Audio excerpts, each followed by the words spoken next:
Winston sat at his mundane desk. His job at the Ministry of Truth, mini-true in newspeak, was to rewrite history for the advantage of the government. Big Brother was the leader of the political party, and as the signs all read, he was watching you through surveillance cameras everywhere. So anyone, such as Winston, who had independent thoughts and dreams, had to keep them to themselves or risk discovery by the thought police. Nothing is your own except the few cubic centimeters inside your skull.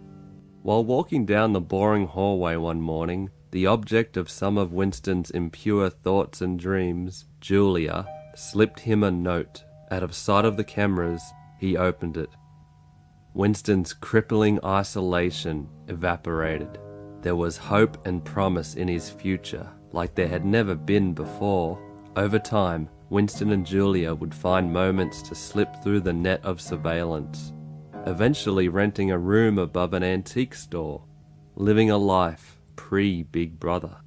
That was until the thought police burst into their room and took them away to the Ministry of Love for interrogation.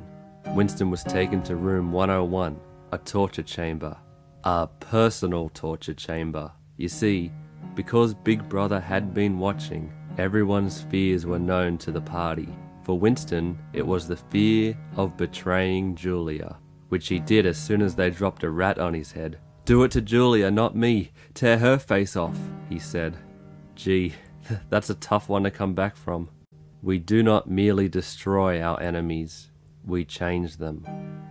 Weeks turned into months, as they often do, and Winston found himself on his way to his job of rewriting history, knowing that the same process of doublethink had been performed on him.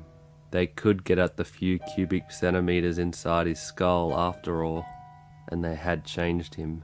He passed the rodent-bitten face of Julia. Both were broken. No love was there anymore. Well, there was love, for Winston had clung to all he had left besides the crippling isolation. Winston had Big Brother. He loved Big Brother.